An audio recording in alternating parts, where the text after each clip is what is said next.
Hello friends, welcome on my channel psychology world. और यहाँ हम बात कर रहे हैं एंटी साइकोलॉजी की।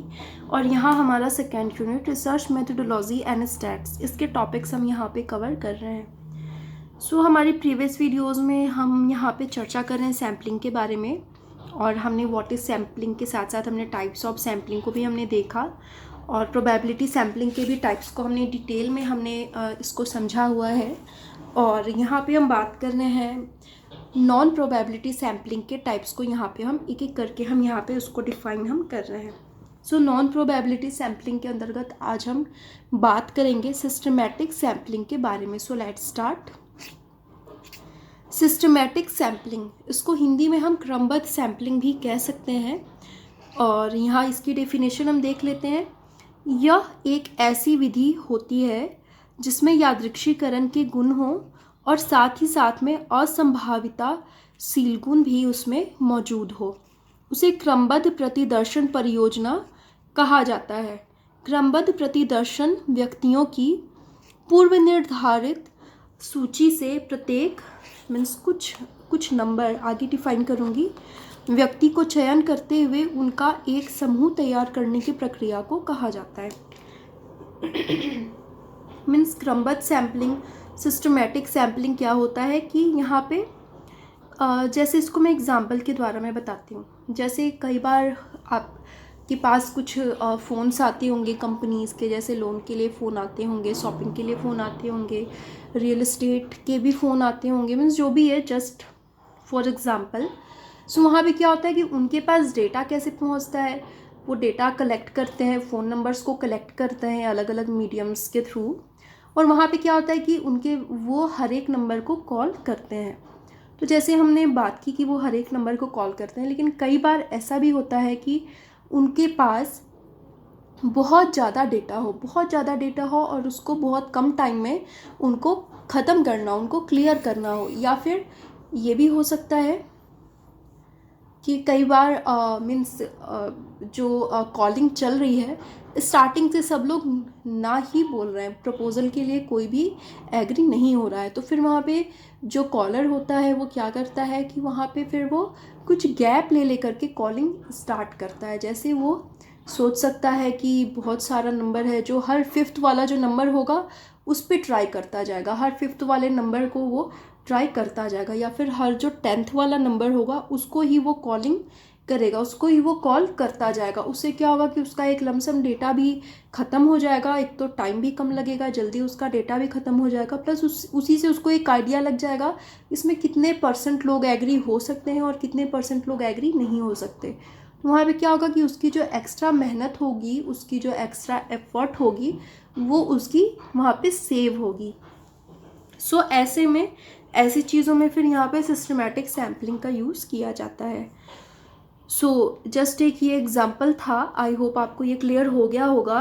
और इसमें हम देखते हैं कि इसमें यादृच्छिकरण का भी कुछ गुण होता है। यादृच्छिकरण का गुण क्यों होता है? क्योंकि अपने अकॉर्डिंग नहीं, क्योंकि पूरे पॉपुलेशन पर यहाँ पे टच किया जा रहा है ना, पूरे पॉपुलेशन, पूरी लिस्ट को यहाँ पे टच किया जा रहा है। सिर्फ थोड़े से लिस्ट, ऐसा नहीं कि स्टार्टिंग के ही हमने 10 पेज की लिस्ट है तो स्टार्टिंग के हमने 5 पेज देख लिए, बाकी को हमने छोड़ दिया, ऐसा नहीं कर रहे, बल्कि 10 लिस्ट को यहाँ पे टच किया जा रहा है। मतलब पूरे पॉपुलेशन को यहाँ पे टच किया जा रहा है। और साथ ही साथ में यहाँ पे क्या हो रहा है कि उसमें से प्रत्येक कुछ को चूज़ कर लिया जा रहा है। जैसे आगे मैंने इंक्लूड भी करा हुआ है कि इसमें जीव संख्या के व्यक्तियों की एक सूची पहले तैयार कर ली जाती है या पहले से तैयार सूची उपलब्ध करा ली जाती है। और साथ ही साथ में इस तरह के प्रतिदर्श में तैयार की गई सूची से प्रत्येक 5th या 10th या 20th भी हो सकता है, 15th भी हो सकता है, या हर 7th भी हो सकता है, संख्या को चूज़ कर लिया जाता है। मीन्स इसी तरह से सैम्पलिंग को चूज़ करके फिर उन पर अपनी स्टडी करी जाती है। ये है आपकी सिस्टमैटिक सैम्पल। ये लास्ट जो टाइप है वो यहाँ पे रह गया है स्नोबॉल सैम्पलिंग, जो कि बहुत इंपॉर्टेंट है और स्नोबॉल से भी बहुत ज़्यादा क्वेश्चंस आते हैं। इसको हिंदी में हम कहेंगे हिमकंदुक प्रतिदर्शन मेथड या विधि, हिमकंदुक प्रतिदर्श। यह प्रतिचयन की एक ऐसी विधि है जिसमें किसी सीमित समूह या संगठन में सभी व्यक्तियों को अपने अपने दोस्तों की पहचान करने को कहा जाता है और इस तरह से शोधकर्ता के सामने समूह में दोस्तों का एक ग्रुप उभर कर आता है, जिससे समूह के पूर्व सामाजिक पैटर्न का पता चलता है। आगे है, यह छोटे संगठनों के अध्ययन के लिए उपयोगी है और इस विधि द्वारा चुने गए समूह के संचार पैटर्न की भी स्पष्ट झलक मिलती है। इसमें लचीलापन होता है और अधिकतर 100 से कम समूहों पर इसका कार्यान्वयन अच्छी तरह से हो जाता है।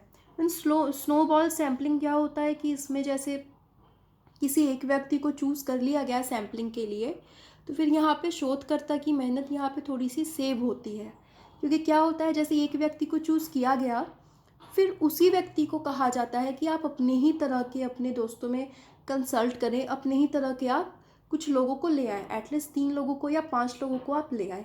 फिर उसने 5 लोगों को लाया, फिर अब उसमें से उन 5 लोगों जो 5 पर्सन्स आ गए, फिर उन सबको रिस्पॉन्सिबिलिटी दी जाती है कि आप सबको अपने साथ 2-2 लोगों को लेकर आना है। फिर वो एक 2-2 लोगों को लेकर आए, फिर उन सबको रिस्पॉन्सिबिलिटी दी जाती है कि आप अब अपने जान पहचान में अपने जैसे ही एजुकेटेड या फिर अनएजुकेटेड, एम्प्लॉयड या फिर अनएम्प्लॉयड, जो भी रिसर्च टॉपिक हो उसके अकॉर्डिंग ही अपने ही तरह के आपके 5 लोगों को और आपको ले आना है। मीन्स इसी तरह करते करते वहाँ पर एक श्रृंखला बन जाती है, वहाँ एक ग्रुप बन जाता है एक ही तरह के लोगों का। और यहीं पे मीन्स रिसर्चर की मेहनत यहाँ पे ज़्यादा नहीं होती है। जो रिसर्चर जो सैम्पल को चूज़ करता है, वो सैम्पल ही फिर अपने मीन्स अपने तरह के लोगों को सैम्पल ही अपने आप को फिर बढ़ाता चला जाता है, हम कह सकते हैं। मीन्स एक ये गेंद की तरह से ये बनता जाता है। जैसे कि हम देखते हैं कि जो स्नो होता है, जो आइस होता है, वो छोटे छोटे स्नो मिलकर के वो बड़ा सा एक बॉल बन जाता है, इसलिए इसको स्नो बॉल कहा जाता है। उसी तरह से यहाँ पे एक सैम्पल भी आकर के अपने तरह के कई सैम्पल्स को वो खुद ही यहाँ पे डिफाइन कर देता है। सो ये होता है आपका snowball sampling. So I hope आपको ये क्लियर हो गया होगा। और इसी के साथ साथ ये सैम्पलिंग का टॉपिक कंप्लीट होता है, क्योंकि ये थोड़ा सा बड़ा टॉपिक है और इसलिए ये थोड़ा लंबा चला है, कई पार्ट्स में चला है। सो आप प्रीवियस वीडियोज़ में जाके, अगर आप फर्स्ट टाइम ये वीडियो देख रहे हैं तो प्रीवियस वीडियोज़ में जाके आप इसके और भी टाइप्स को देख सकते हैं। साथ ही साथ में इस यूनिट में ऑलमोस्ट 35 क्लासेस ऑलमोस्ट हो चुकी हैं या इससे ज़्यादा भी हो रही होंगी। सो वहाँ पे आप प्रीवियस वीडियोस भी देख सकते हैं और प्लेलिस्ट की लिंक आपको डिस्क्रिप्शन में मिल जाएगी। और साथ ही साथ में साइकोलॉजी का ये जो फर्स्ट यूनिट है, इमरजेंस ऑफ साइकोलॉजी, इसके भी और टॉपिक्स को मैंने कवर कराया हुआ है वीडियोज़ को, और ये भी आपको प्लेलिस्ट की link, emergence of psychology playlist की लिंक आपको डिस्क्रिप्शन में मिल जाएगी, वहाँ से आप इसको देख सकते हैं। सो आई बटन पे भी क्लिक करेंगे तो आपको कुछ प्रीवियस वीडियोस मिल जाएंगे, वहाँ से भी आप देख सकते हैं। वीडियो आपको अच्छी लगे तो लाइक कर सकते हैं। अगर आपका कोई सजेशन हो तो आप मुझे कमेंट करके या मेल करके आप बता सकते हैं, और अगर आपकी कोई सजेशन हो तो उसको भी आप मुझे बता सकते हैं। या फिर अगर आपको वीडियो समझ में नहीं आई है, कहीं पे कोई प्रॉब्लम है, तो आप मुझे उसके लिए भी कमेंट कर सकते हैं। सो आज के लिए इतना ही। नेक्स्ट न्यू टॉपिक हम जल्दी ही स्टार्ट करेंगे। आज के लिए इतना ही। Thank you so much.